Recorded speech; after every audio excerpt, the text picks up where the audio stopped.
So I saw today that Donald Trump has sued CNN for defamation. And I normally don't talk about national stuff, but this is important because I think it's important that you know about defamation lawsuits. And I do. I know a lot about defamation lawsuits. I've been sued twice for defamation. I was sued by a city council member, Hector Solis. This is back in 2018, 2017, 2018. And I was sued by a contractor, Jennifer Walgamot, who at the time was the girlfriend of city manager Mario Gisbert, who got a sweetheart deal. And so they both decided when I was running for office, when I was a candidate, they both decided that they were going to sue me for defamation. And at the time, I was a little worried about it. I knew I hadn't defamed them, but geez, lawsuits are expensive. I didn't have any money. They thought this is it. We're going to destroy him. So I had to, I'm not a lawyer, but I had to play one in real life is what I'm trying to say. And so I was Bernie the attorney and I had to learn about defamation law. And so Donald Trump has sued CNN for defamation. And normally I would say it is very dumb for a public figure to sue anybody for defamation because it is very difficult for a public figure to win a defamation lawsuit. And I'm going to tell you why. It is a lot easier for a private person to win a defamation lawsuit. And there's a reason for that. And it's an important reason and a good reason. And I'm going to explain that to you. I'm also going to take a look at the lawsuit and I'm going to show you what happened to me. And you'll actually get to hear Bernie the attorney in action. Yep.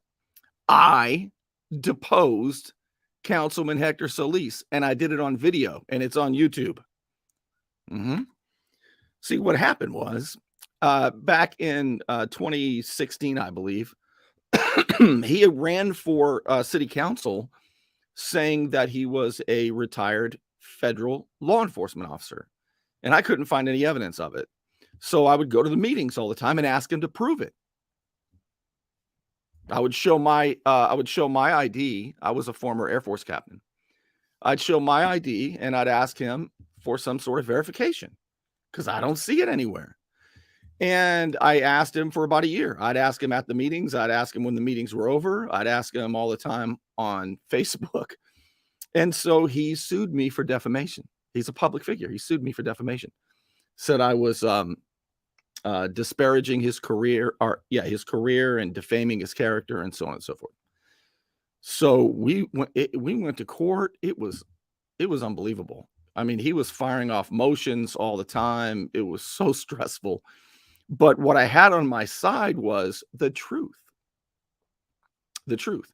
And the truth was he would not show confirmation. I was asking questions, not making accusations at the time. And he's a public figure. We can say what the hell we want about him. Up to a point, but it's a long way away. Same goes for me. I'm a public figure. And that's the distinction. Public figures, it is very difficult for a public figure to win a defamation lawsuit because of case law, specifically a 1964 case called Sullivan v. New York Times. That's what set the standard for public figures versus private citizens. So Donald Trump's a public figure. It's going to be very difficult for him to win the lawsuit, but I think he can actually. So I'm going to read a little bit from the actual lawsuit and tell you what I think about it. It's incredible. Discovery is going to be amazing. Discovery is the part of a lawsuit where I got sued. He was the plaintiff. He said that I had damaged his character. Okay. So what's the issue? His character. What do I, as the defendant, get to explore? His character with subpoena power. It was incredible. I'm going to show you part of the deposition where I put him under oath and deposed him. And he finally said what he really was. And it's not a law enforcement officer in the sense that he ran as a law enforcement officer. You'll see. You'll see. All right, let me show you a little bit about what happened to me. I want to explain a little bit about defamation and how it relates to the Trump lawsuit. And I think you're going to find this super interesting. I know you're going to find the 2 defamation lawsuits against me to be super interesting, because you're not going to believe your eyes right after this. Have you received a speeding ticket for which you want no points placed onto your driving record? I'm El Saulene, 850-215-0628. Let me help you. You want to look good? You want to feel good? Little John's Big and Tall is where it's at. Right across the street from Sky's Pizza Pie, 5700 North Davis Highway. You can find out more online at littlejohnsbigandtall.com. He's also a member of the iTex trading community, where your iTex dollars are welcome. You know what the first thing I'm going to do is? So I knew, because he told me, threatened me to do it, I knew that Hector Solis was going to sue me. And I got a phone call. I got a phone call from a deputy. He said, Bernie, I've got to come deliver this lawsuit to you. Where are you? And I said, I'm not telling. Just kidding. I said, I'll be at my office. Just bring that lawsuit right on in, and I'll be at my office. So I came to my office, and I went live on Facebook. Oh, my gosh. I can't believe I did this. And this is what I'm going to show you. It's not very long. But this is when I got served a defamation lawsuit. This was on March. Well, let's see. That's 3 years ago. So it was March 21st, 2018 that I got sued. And I was a candidate running for public office. And this is how concerned I was when the public figure, Hector Solis, sued me for defamation. And City Hall continues to attack me with legal stuff. And look, man. See, this is what you don't know, is every day I try and do the best I can for you, and I get this lawsuit, his lawsuit, Hector Solis lawsuit, and it's becoming very, very difficult to run for office. It's becoming very, very difficult to continue to do my business. And of course, I ask, is it worth it? I mean, is it really worth running for office if this is going to continue to happen? They're just starting. This is going to happen. It's going to continue to happen. I'm just trying to get ready for my show. And at any minute, a deputy is going to walk in the door and serve me papers. You're going to see. I mean, the question becomes, how much can you take of this? And what are you going to do? I mean, should I keep doing it or should I bow out? I mean, I've made promises to people.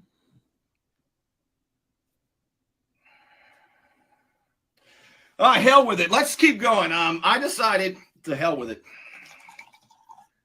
The deputy's going to be here any minute. So what is this lawsuit anyway?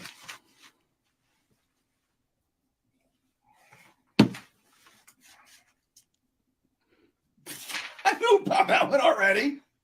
We already knew about that lawsuit. I'm going to... Oh, boy. It's Woodford Reserve.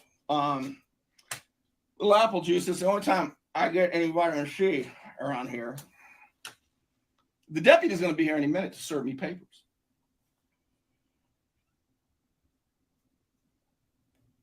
And I'm a nervous wreck about it.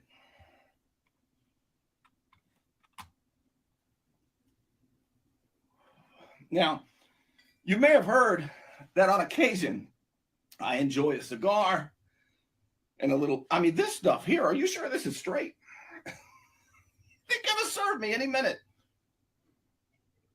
They're going to serve me because City Hall is going to do all they can to keep us from reporting the truth. They're going to do all they can to keep me from running for office. And I got to tell you, it's only inspired me to do a little bit more. Hey, they don't call this the Liberty Lounge for nothing. Now, I don't know who the deputy is that's going to be coming in here, but at any minute, I'm going to get served.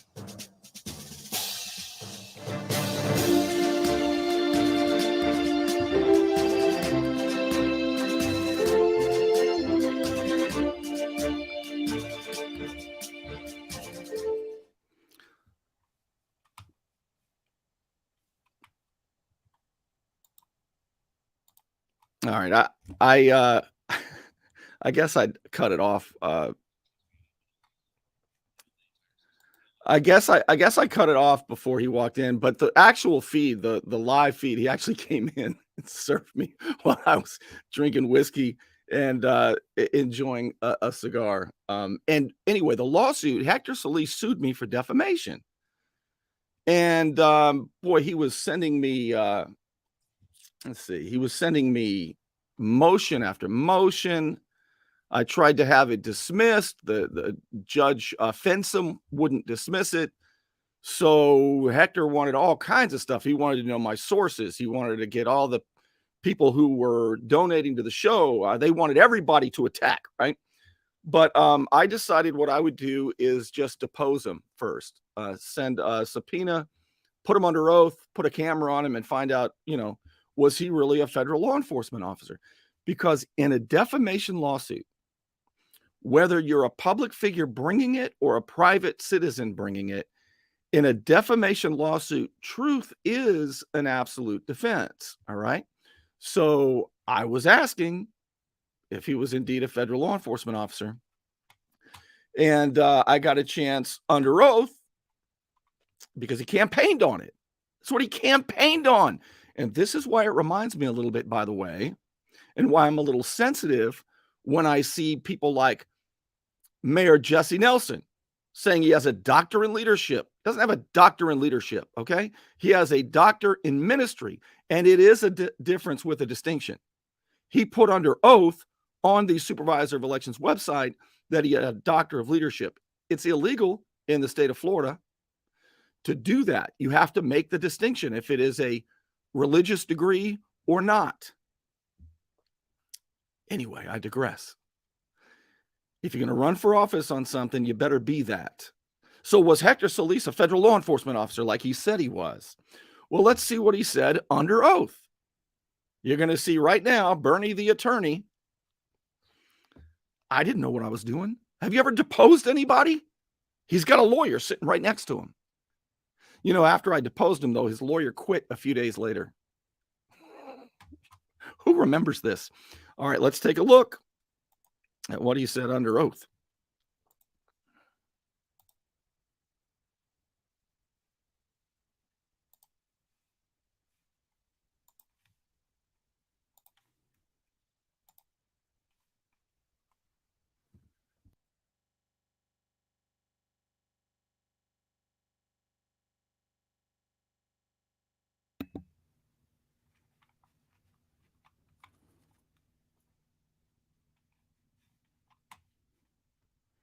I realize that you can't hear that very well.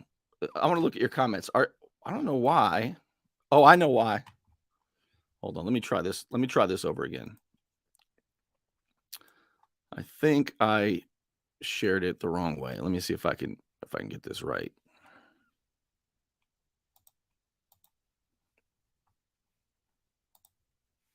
Let me try this over here. Did you ever tell anybody that you were a maintenance man, or that you did maintenance work or electrical work while you were employed with the federal government? Want to qualify, yes, in that I was a journeyman electrician. Okay. Is that a law enforcement officer? In the capacity of the Federal Bureau of Prison, yes. What do you mean? In that all people hired by the Federal Bureau of Prisons, when they go through the academy, are all federal law enforcement. Darn it, you really couldn't hear that, could you? And it still has some weird stuff going on. Well, I'll tell you what he said. I'm sorry about that. You couldn't hear it, could you? No sound. Okay, so damn. So I asked him if he ever told anybody that he was a federal law enforcement officer. And I asked him what he did. And under oath, he confessed to being Okay, good. You could. Okay. Yeah, you heard that then? I don't know what the hell was going on with that. The end, he was a maintenance man. All right, cool. You got it. So I hear people say sometimes, and when I say people, I mean elected officials. Bernie Thompson better be careful. I'll sue him for what he's saying about me. And I say, bring it. I would love under subpoena power to depose you under oath so we can finally get some damn answers around here. All right. And I'll tell you why else I would love it. And this is super important as it relates to Donald Trump suing CNN today, or any public figure suing somebody for defamation. The problem is, for public figures, they have a higher standard to win the case. If for example, if I say, if I defame you, and here's a basic definition of defamation: communication that harms, and it has to be published, or it can't just be something you tell somebody else. All right, defamation has to be published. It has to be out there, said to a lot of people. Okay. It's communication that harms a person's reputation, decreases respect, regard, or confidence in which a person is held. And if I were to say something about you, if I said that you were a thief, that every time you go into a gas station, you steal Snickers bars, and that got around, right? That got around, and you couldn't get a job. Nobody wants anything stolen. They don't want to hire you. You, as a private person, could sue me and you would win unless I'm telling the truth. If I'm just wrong, if I didn't do my research, if I was negligent, you could still win that lawsuit. But if you are a public figure and I say you're a crook, and I say you're a racketeer, and I say you're a fraud, and I say all these things about you because you're a public official, you're a public figure, you're not going to win that lawsuit, because in that case, a public figure must show what's called actual malice. Hector Solis would have had to prove to a jury, he would have had to have proved that I knew that he actually was a law enforcement officer, but I continued to lie about him anyway. So actual malice means that you have to prove that the person knew he was lying and continued to lie with reckless disregard. That's a very difficult standard for a public figure. But here's the other reason it's dumb most of the time for a public figure to sue anybody for defamation. Because what you are doing is what Hector did. He said, your words hurt me. They hurt my character. So he made his character the question at issue. So that means as a defendant, I get to explore his character under oath with subpoena power. And we found out all kinds of stuff about his character. So if it had ever gone to a jury, he dropped the case. If it had ever gone to a jury, we would have been able to show all kinds of stuff that he had done and said, do you think my words hurt him? Look at all the bad stuff he's done. I mean, I almost hesitate to go into all this again, but there's another part of that deposition where I asked him if he knew a man in Texas, a black man, because I knew that that black man had racial epithets written on his house. And I asked Hector about that. And he said he had heard about it. It was an unfortunate incident. And I said, really, did you know? Do you know who did it? He said, no. I said, did you do it? And he would not deny it under oath. It's on YouTube. You can go look for it at the Bernie Thompson Show. And while you're there, subscribe to the channel. He would not deny under oath that he was part of or that he wrote "Go Home N-words" on a black family's home in Texas.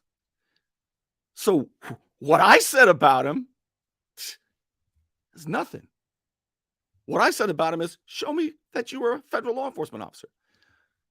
That's on video under oath. His lawyer quit a few days later. All right. So public figures are foolish to sue for defamation. But the question is Donald Trump foolish to sue for defamation? Because if he's going to put his character at issue, the defense could have a field day. CNN could have a field day. But see, if you're willing to get lacerated, if you're willing to put your character at issue because they actually did commit actual malice, if they actually knew they were lying and he can prove that they knew they were lying, then he can win that lawsuit. It's a high standard.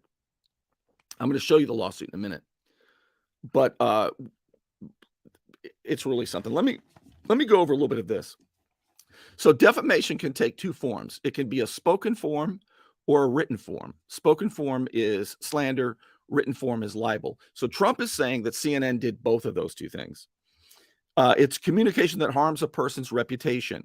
The standard for a private person, like I told you, is just negligence. If I were to lie about you and I was wrong, you can win that lawsuit. As long as you had harm done. You couldn't get a job, your reputation was all screwed up because of what I said. But if you're a public figure, it's a lot more difficult. If you're a public figure, you have to show what's called actual malice, which I just described. And that comes from case law. That comes from 1964, a case called Sullivan v. New York Times. Sullivan v. New York Times. It is case law that established those different standards. And it was a 9-0 decision by the Supreme Court. It was meant to limit a public figure's ability to sue for defamation in light of the First Amendment. Okay? The court said that national debate on public issues should be robust, uninhibited, and wide open. And they're right. That's why you can say all kinds of bad stuff about me, and I can't sue you because I'm a public figure. But I put myself in that position voluntarily, and that's just part of the deal, right? If you're a private person, you don't have to endure that. I even have to endure vehement and caustic language, as do public officials.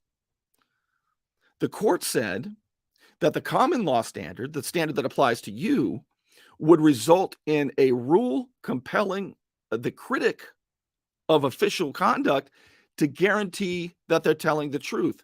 In other words, if the standard was the same for me as it is for you, if you're a private person, it would mean that when we criticize public figures, that we have to be factual about everything, or we better not say it. Well, that, the court said, and they're right, would chill free speech, and it would, how did they say it?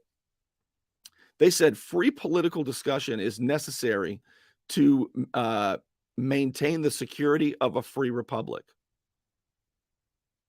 The burden of proof is on the public official. And they're right.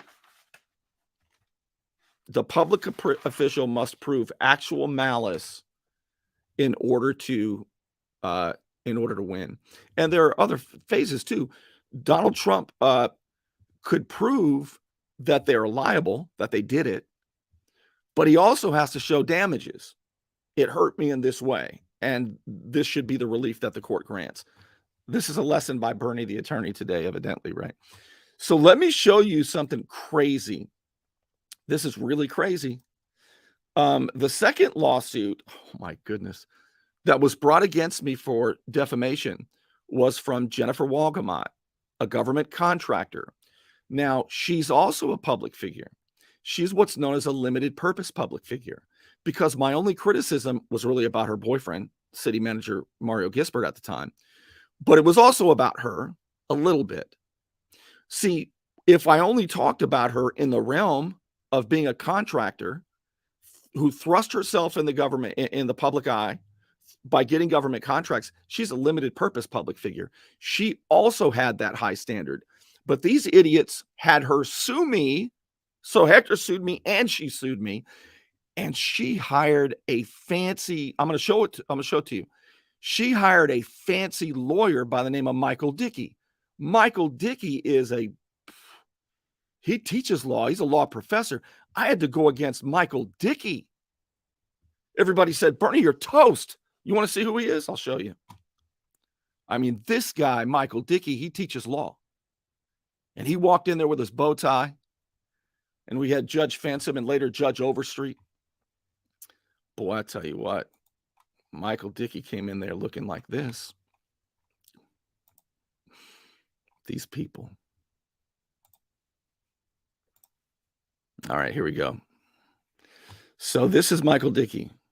Oh, now that's a scary attorney right there, saying that you defamed his client.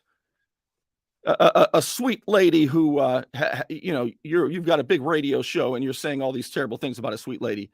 Actually, she's a limited purpose public figure, and my criticism was against city manager Mario Gisbert, Michael Dickey. Michael Dickey lost this lawsuit against me. Is that embarrassing or what? I mean, I want you to imagine this. Here we go. So this guy teaches law, and he has to tell his law students that he had to cry uncle to me in a court of law. That would be like me, I don't know, going in over my head. Let's say I went in, I said, I'm going to fight MMA, and I walk into an MMA ring, and I win. Right? That was about my chances of beating Michael Dickey. But what Michael Dickey didn't have on his side was, I'm searching for a word. I'm reaching for a word. Oh, I got it. The truth. What Michael Dickey didn't have on his side was the truth. So I'm going to recap what happened here. So I wrote, it was in 2019 that this happened. I said 2 years ago, this attorney, are you ready for this? Michael Dickey, the great attorney, told Judge Michael Overstreet so many lies on behalf of his client, Jennifer Walgamot. She sued me for defamation when I ran for city council. The complaint was composed of one lie after another. Walgamot was the girlfriend of former PCB city manager Mario Gisbert. She was also the consultant that recommended the construction of a new city hall in Panama City Beach. She did a hell of a lot of damage to Panama City Beach. As a contractor. Michael Dickey, the attorney, cried uncle after I filed a motion to compel discovery answers. He tried, this attorney, who's a professor of law, he tried to go more than 70 days without providing a single response to my discovery questions. So, last year, both Gisbert and Walgamot were implicated in PCB's sweeping FBI subpoena. Now, it was that was issued in 2020, August of 2020. Federal investigators now are asking the same questions I asked back in 2017. This attorney is a professor of law. He should be embarrassed as hell losing to me. It wasn't even close once I got rid of my loser attorney, Thomas Dickens. I had this attorney who sucked out loud. I had to get rid of him so I could be Bernie the attorney. He sat in on the case for 2 damn years, didn't do a thing. Once I represented myself, it took me less than 2 months to force them to drop the lawsuit. And I still want to know who gave Michael Dickey $20,000 or so to file the fakakta lawsuit, the bogus lawsuit against me. As a pro se defendant, I had subpoena power to obtain evidence. I missed that. I missed it. But this guy here is a fancy pants attorney. You don't ever want to go to court with this guy. You want to know more about this guy, Michael Dickey? I was an Air Force captain, and so he was a pilot in the Air Force. He was a higher ranking officer than I am. But as it happens, we were talking. Michael Dickey and I found ourselves in the lobby before a hearing. So since I'm an attorney and he's an attorney, we were just talking. I'm not a real attorney, okay? I just play one in real life.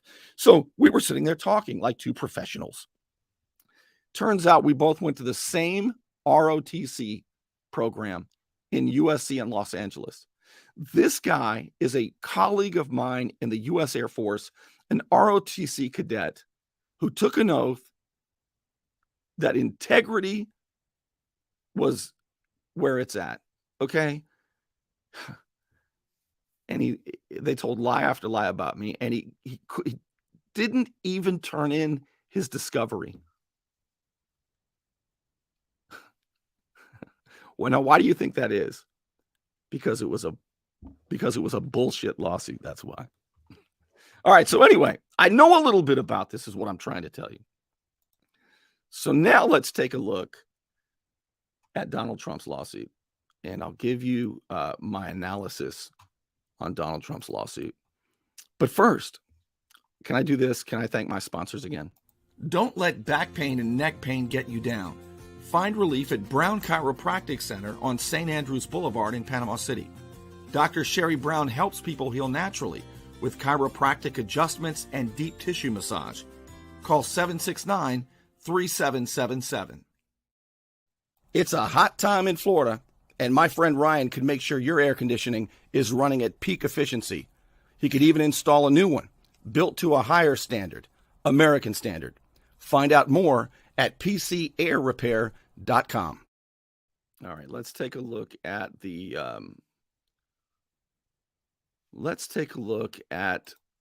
news story first.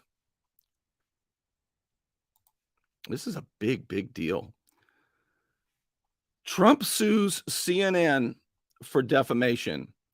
Former President Trump has sued CNN in federal court for defamation. In the lawsuit filed today, Trump's attorneys claim that CNN, quote, has sought to use its massive influence purportedly as a trusted news source to defame the plaintiff in the minds of its viewers and readers for the purpose of defeating him politically, culminating in CNN claiming credit for getting Trump out in the 2020 presidential election. Former president is seeking $475 million in punitive damages. That means the actual people themselves, not just CNN's insurance. That means the people who said it. $500 million nearly. Trump announced his intent to sue the network earlier this summer, saying in a statement that he would also be commencing with actions against other media outlets who have defamed me and defrauded the public regarding overwhelming evidence. You can read the rest of that there. I don't want to get this, show turned off the air. The former president's attorneys allege in the filing that CNN, quote, has undertaken a smear campaign to malign the plaintiff with a barrage of negative associations and innuendos, broadcasting commentary that is like a cult leader, a Russian lackey, a dog whistler, to white supremacists and a racist, end quote. This is in his complaint. It also cited anchors, personalities, and pundits of CNN using the term big lie to refer to Trump's repeated false statements about the 2020 election and voter fraud as evidence of the outlet attempting to associate him with Adolf Hitler. Repeated false statements. See, even the good Lord. In order to prove defamation, public officials and other public figures must prove journalists acted with, there it is. So I've been telling you, actual malice. Reckless disregard is a part of actual malice, but it's actual malice you have to prove. And you prove that by showing a reckless disregard for the truth in their reporting, a high legal bar to clear, given the First Amendment protections granted to the free press under the Constitution. Not only to the free press. That's not, okay. They don't understand this. This news outlet doesn't understand. It's not because they're the free press. It's because they are a public figure. Everybody is allowed to criticize public figures in matters of public interest, and we don't have to even be right. Believe it or not, we can have misinformation. It's protected speech. It could even be disinformation. It's protected speech. The court in 1964, and they were right, wanted free speech in the realm of public conversations to be robust. What did they call it? I want to see if I can get the words right. Robust, uninhibited, and wide open. All right, let me just stick with the story here. So it says here, in order to prove defamation, public figures must prove journalists acted with actual malice, a high legal bar to clear given First Amendment protections under the Constitution. The New York Times, for example, has not lost a defamation case in more than 50 years. CNN is a frequent foil of Trump, his followers and allies, as well as conservatives more generally. In 2020, the network settled a $275 million lawsuit brought by a high school student in Kentucky who was at the center of a viral video controversy and became a lightning rod for critics of the mainstream media. Trump's campaign also sued the New York Times in 2019 over an op-ed suggesting a quid pro quo with Russian officials. Now, the latest lawsuit from the former president comes amid big changes at CNN, which was recently sold to a media conglomerate, Disney. Remember, 80% of media outlets are owned by 6 corporations, Disney being one of them. CNN's new president has made several changes to the network, blah, blah, blah. Okay. The network has declined to comment. So can Trump win? Here's the lawsuit. Okay, I'm going to have to do this. So this is what the lawsuit looks like.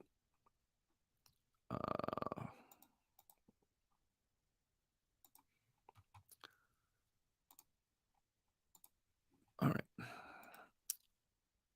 Here it is. So this is it. Look at that. The United States District Court for the Southern District of Florida, Fort Lauderdale. Donald J. Trump v. Cable News Network, CNN. And it talks in here. This is what they look. This is what a complaint looks like. The plaintiff has been a longtime defendant. The plaintiff, Donald Trump. This is his lawsuit. He's the plaintiff. Has been a longtime critic of CNN. Not because CNN does a bad job of reporting the news, but because CNN seeks to create the news. Fake news, as the plaintiff has characterized it. Beyond simply highlighting any negative information about the plaintiff, Trump, and ignoring all positive information about him, CNN has sought to use its massive influence, purportedly as a trusted news source, to defame the plaintiff, president, in the minds of its viewers and readers for the purpose of defeating him politically, culminating in CNN claiming credit for getting Trump out of the 2020 election. CNN's campaign of dissuasion in the form of libel and slander, libel being written, slander being spoken, against the plaintiff has only escalated in recent months, as CNN fears the plaintiff will run for president in 2024. As part of its concerted effort to tilt the political balance to the left, CNN has tried to taint the plaintiff with a series of ever more scandalous, false, and defamatory labels of racist. This is what CNN has called him: racist, Russian lackey, insurrectionist, and ultimately Hitler. These labels are neither hyperbolic nor opinion, which are protected. These are repeatedly reported as true fact, with purported factual support by allegedly reputable newscasters, acting not merely with reckless disregard, there's the word, which would be actual malice, which would set the stage for actual malice, the standard he's got to hit, for truth of their statements sufficient to meet the definition of legal standard for actual malice. Now, sufficient is a legal term. Now, the real lawyers are going to be impressed with me here. All right. When I say that I'm Bernie the attorney, they roll their eyes at me until they get in court against me. But what I'm saying is sufficient is actually a legal term. What that means, as opposed to necessary, sufficient means that alone is enough. That alone is enough. Lawyers, am I doing good? How's my English? All right, here we go. But Trump is saying that they are acting with real animosity for the plaintiff and seeking to cause him true harm, the way actual malice is commonly understood. CNN has been given the dreaded pants on fire designation by PolitiFact for its stories comparing Trump to Hitler. Still, it persists, requiring the time and expense of filing the instant lawsuit, instant being this very lawsuit. Even though the actual malice standard is met here, making it sufficient, In circumstances like these, the judicially created policy of actual malice, it was created out of case law. Stare decisis. Stare decisis. I'm telling you, the attorneys right now are going, holy shnikes, he is Bernie the attorney. That means case law in Latin or something like that. So it goes on here. And I'm not going to read the whole lawsuit, but this is what it looks like. It talks about who CNN is. This is interesting. You check out the story and read through it because it is super, super interesting. The whole lawsuit. Here's what he's asking for. It's always at the end.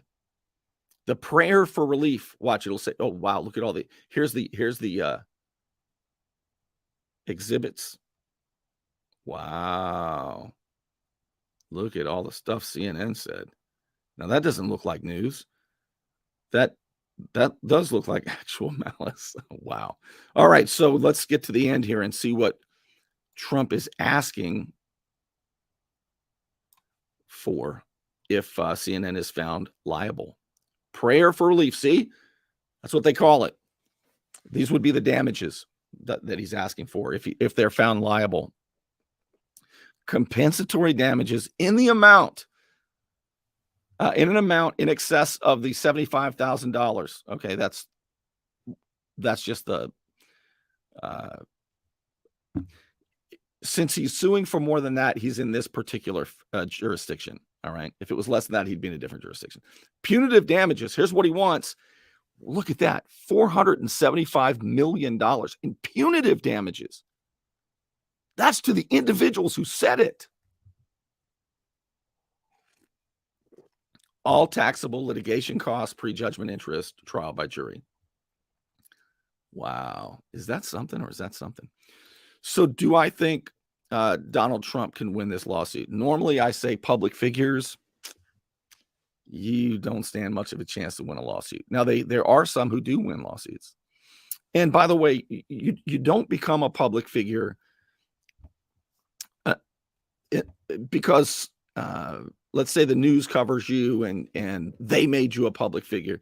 No, it's you pretty much voluntarily thrust yourself into the public eye. All right. You can't get swept into it. It's like running for office, having a show. You're a public figure. So do I think he can win this lawsuit? Actually, I do think he can win the lawsuit because it's so egregious. And it is with reckless disregard. And it did continue and continue and continue. Can he show damages? I think he might be able to. It's going to be up to a jury. This is one of the few cases that I'm eager to see how it pans out. But here's what's going to be super interesting. And this might be the whole purpose of the lawsuit. Remember this. Remember this. This might be the whole purpose of the lawsuit. Discovery. He wants what they're saying behind the scenes. And what they're saying behind the scenes could be illegal. So this could be a way for him to get his hands on, through subpoena power, what was actually said. And that's how you prove reckless disregard, which is the standard for actual malice. Because if you can show that they knew they were lying, right? That's why you need that stuff. If you knew they were lying, if they knew they were lying and they continued to lie anyway. But imagine the stuff that could be found. Oh my goodness. Donald Trump may not care if he wins or loses this lawsuit. He cares, but that may be the secondary. He may be doing this to see what he can get in discovery. That is super interesting to me. All right. So I just wanted to share all this with you. It's a big story. It's a big story. And discovery is the most painful part of a lawsuit, unless you lose, I suppose. Discovery is the most painful part of a lawsuit because, you know, what were you saying behind the scenes? Now there's going to be subpoenas for it. And that's going to be super, super interesting. All right, I'm going to wrap it up. I just wanted to give you my thoughts on this. I hope you enjoyed seeing the times. I think I showed you everything. The 2 times that I was sued for defamation with these 2 fakakta bogus lawsuits. And not only did I have the truth on my side, but they were public figures. And they were fools to make their own character the issue at hand with me. Because I was getting all I could so that when we do go in front of a jury, you're going to find out who these people really are and find out if what I said could have damaged their character anyway, if their character was so bad to begin with. That's how you defend against a defamation lawsuit, by the way. All right, I'm going to wrap it up. Thank you so much for being with me. Should I go through all the stuff? I probably should. If you want to see me depose Hector Solis, it's on YouTube. Just go to YouTube, and while you're there, you could subscribe and follow. And if you want to support my work, I could sure use the help by becoming a patron. Patreon.com/Bernie Thompson. Patreon.com/Bernie Thompson. It's anonymous. It's easy. And you can quit at any time. And of course, I want to thank the Unknown Patriot for your support to the show. And I will see you again very soon.